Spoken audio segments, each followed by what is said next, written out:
My dad used my savings to buy my sister a new car. She needs it now, and you'll earn more, he said. I didn't say anything and moved. This morning I woke up to 25 missed calls. I was on the beach, the sun setting in the distance, my friend Emily laughing beside me as we sipped overpriced cocktails. It was the first real vacation I'd had in years, and I finally felt like I could breathe. Then my phone buzzed. I glanced at the screen, expecting some random notification, but instead I saw a bank alert. $55,000 withdrawn. At first I thought it was a mistake. Maybe a glitch. But then my stomach sank as reality set in. That was my money. The money I had saved for years to buy my first apartment. And there was only one possibility: my parents. They had access to my bank account. I had given it to them a long time ago, thinking, they're my parents. I trust them. If anything ever happened to me, they'd be able to handle my finances. But I had made it clear only to use it for emergencies or something really important. I felt like I couldn't breathe. My fingers shook as I dialed my father's number. It rang. And rang. And rang. No answer. I called again. Nothing. Emily noticed my change in demeanor and asked what was wrong, but I couldn't even answer her. I called again. Again. After 10 minutes of silence, my dad finally picked up. What happened? He said casually, as if I had called to chat about the weather. I didn't even say hello. Why did you take $55,000 out of my account? There was a pause. Then, as if I had just asked him what he had for dinner, he said, Oh, that? Your sister finally got a good job. She has to be there tomorrow, and we can't have her showing up at a prestigious place in a suit on a bus. So we withdrew the money and are going to buy her a new car. Bye. And he hung up. I just sat there staring at my phone. The sound of the waves, the chatter of the people around me, all faded into a dull hum. Emily put her hand on my arm and asked what had happened. When I told her, her eyes widened in disbelief. She tried to calm me down, but I couldn't stay there. There was no way I was going to sit on that beach and pretend everything was fine while my parents used my life savings to buy my sister a car. The vacation was over. That night I booked the first flight back to the States. We were supposed to stay 4 more days, but I couldn't wait. Emily understood, but I could tell she was disappointed. Still, she didn't argue. The next morning, as soon as we landed, I didn't even take her home. I called her a cab, apologized, and told her I had to go. She nodded, told me to call her later, and left. Then I drove straight to my parents' house. And there in the driveway, gleaming in the morning sun, was a brand new car. And that was just the beginning. I pulled into the driveway and just sat there, gripping the steering wheel so hard my knuckles turned white. The brand new car shone in the sunlight like a slap in the face. My money. My life savings. Sitting there in the form of a luxury vehicle my sister didn't even need. I took a deep breath and got out. The front door was open and I could hear laughter from inside. My parents and sister were just hanging out like nothing had happened. Like they hadn't just robbed me blind. I walked in and my mom turned to me with a smile. Oh, Ethan. You're home early. How was the trip? I just stared at her. Was this a joke? Was she seriously acting like everything was normal? I looked at my dad, sipping his coffee like he didn't care. And then my sister, scrolling through her phone, not even looking up. The trip? I finally said. You mean the trip I had to cut short because my own parents stole $55,000 from me? My dad sighed and put down his cup. Ethan, don't be dramatic. We didn't steal anything. I blinked. You took my money without asking and bought my sister a car. How is that not stealing? My sister finally looked up from her cell phone. Relax, Ethan. I needed a car. You'll make more money. I couldn't believe what I was hearing. I turned back to my dad. So what? You thought I wouldn't care? You thought I wouldn't notice? My dad shrugged. We knew you'd notice eventually, but it was necessary. She has a great job opportunity, and it wouldn't look good if she showed up on the bus. I was so angry I could barely think straight. She doesn't even have the job yet, does she? Silence. I looked at my sister. She wouldn't meet my eyes. I laughed, but there was no humor in it. Unbelievable. You took my money for a car she doesn't even need yet. My dad waved his hand dismissively. She'll get it. Besides, we wanted to tell you. We just thought you'd understand. I turned and went back outside. I needed to think. I needed to breathe. But when I saw the car again, sitting there like a monument to their betrayal, I knew exactly what I was going to do. I turned back toward the house. I'm taking the car back.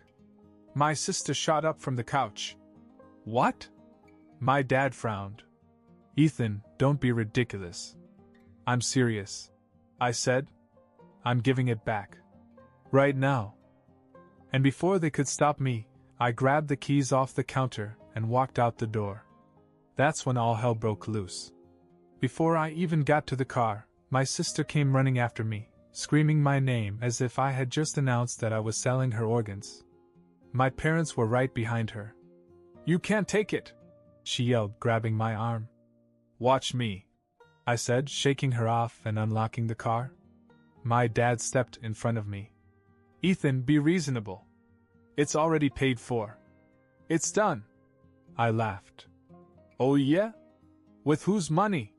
He sighed, rubbing his temples as if I were the one being difficult.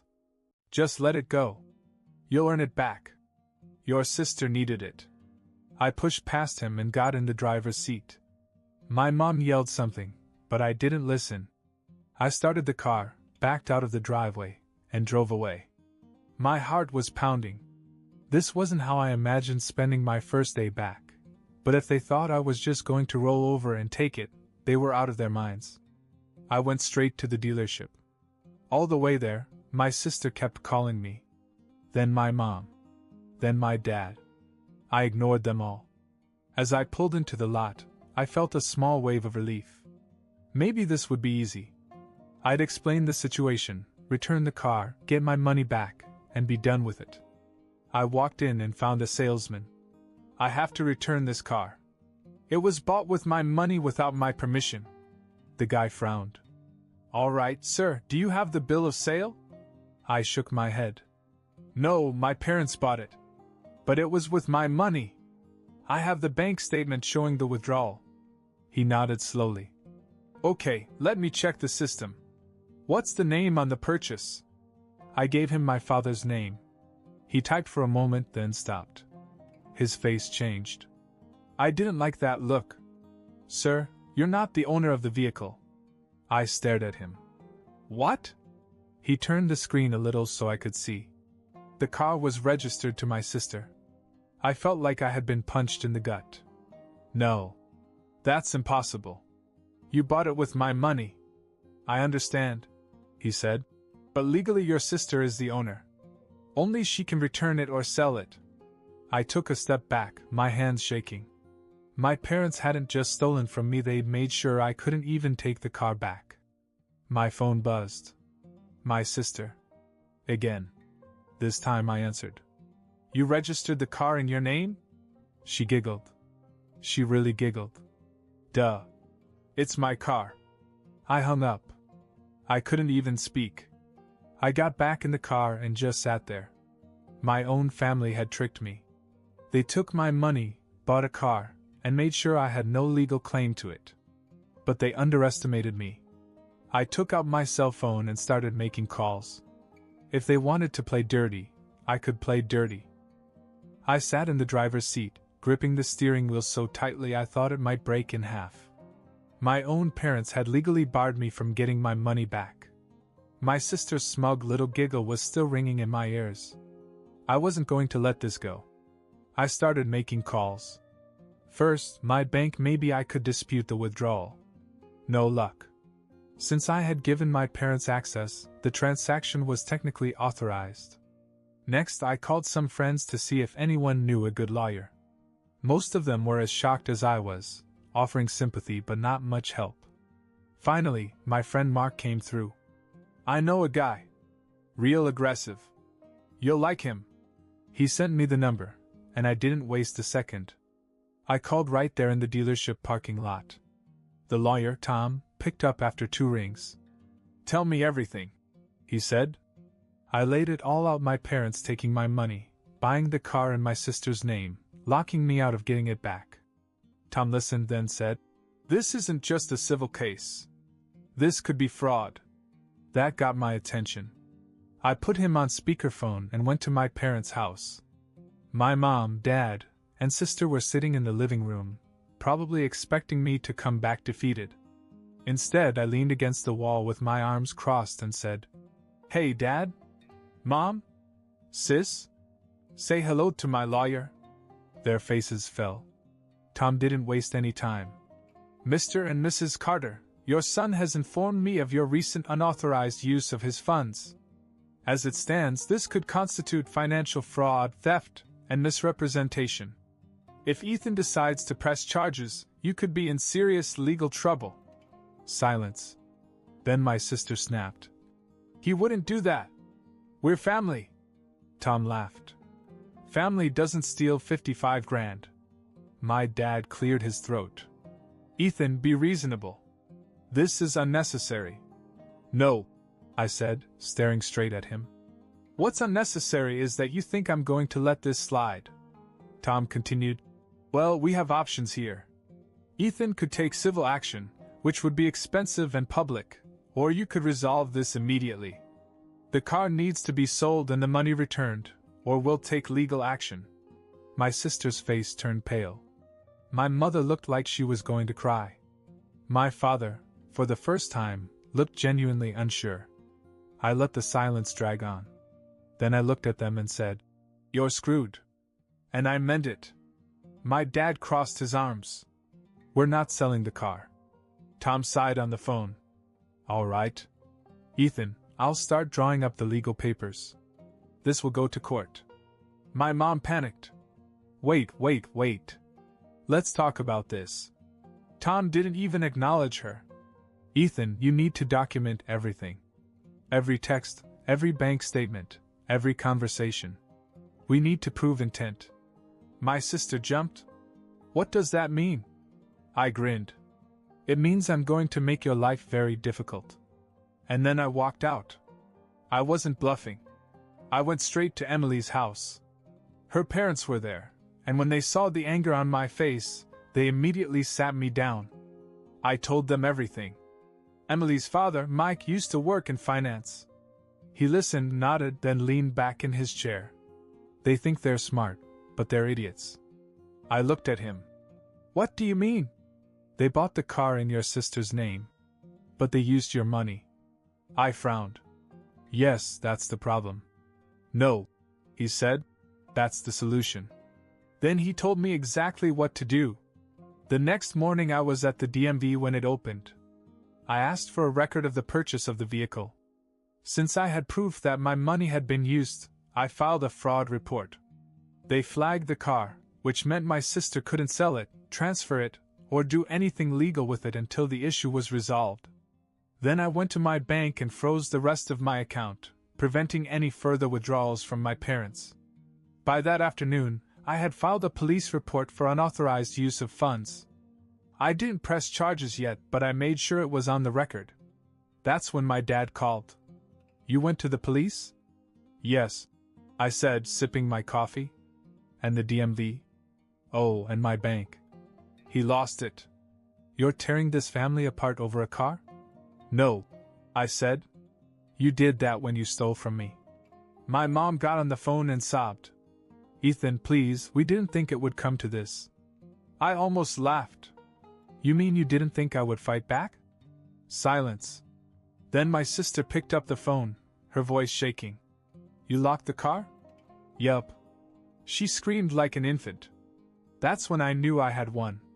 The next morning, my phone exploded.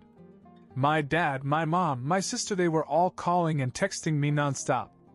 I ignored every single one of them. Then my sister sent me a text that actually made me laugh out loud. "You ruined my life. I can't even drive MY car anymore. Hope you're happy." I was very happy. But I wasn't done yet. Later that day I got a call from Tom, my attorney. They tried to transfer the car to another name this morning. I almost choked on my drink. What? Yeah. They probably thought they could just register it under your dad or mom instead. But since you filed that fraud suit, the DMV flagged it. They're stuck. I shook my head. They really think they can get around this. Oh, they're panicking, Tom said. I also got a call from a lawyer they hired. That got my attention. They have a lawyer? Yep. He wanted to see if we'd negotiate dropping the fraud suit. I laughed. Did you send him to a mental institution? Not exactly, but close. Things were moving fast for them, and I was enjoying every second of it. But then something happened I wasn't expecting. That night, Emily's dad, Mike, called me. Ethan, your dad just showed up at my house. I jumped out of my chair. What? He wants to talk to you. He looks defeated. I sighed. What did he say? He wants to meet. He says he wants to fix things. I rubbed my temples. After everything, after they tried to go behind my back again, now my dad wanted to talk? Mike's voice dropped. I don't trust him. But it's your decision. I exhaled slowly. I wasn't sure what my dad was up to, but one thing was clear: he was desperate. And I was about to find out why. I agreed to meet my father, but on my terms. No home field advantage for him. I told him to meet me at a coffee shop near Emily's house. Public place, neutral ground.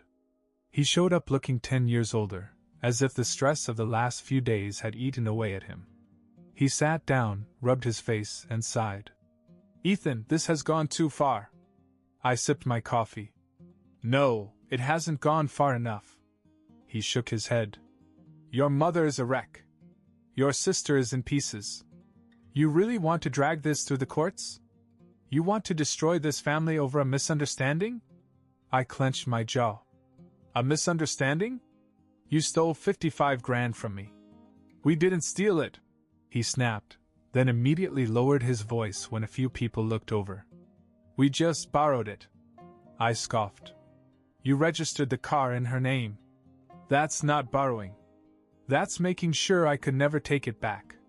He exhaled through his nose. Okay, fine. We made a mistake.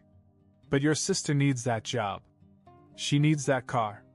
She doesn't even have the job yet. I shot back. You stole my money for a car she doesn't need. He leaned forward. Ethan, we don't have the money to pay you back. I froze. He sighed heavily. We thought we could, but things are tight. If you force us to sell the car, we'll lose money on it, and we still won't have enough. I stared at him.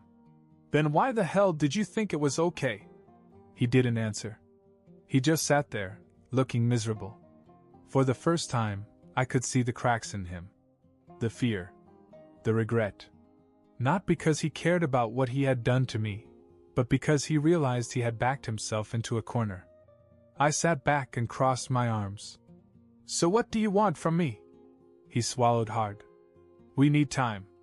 Just a few months. I'll figure something out and pay you back. I tilted my head.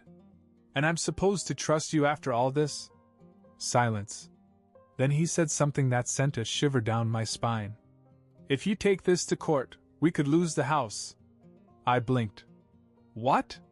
The house is in bad shape financially, he admitted. Legal fees, forced repayment. It could put us over the edge. I stared at him.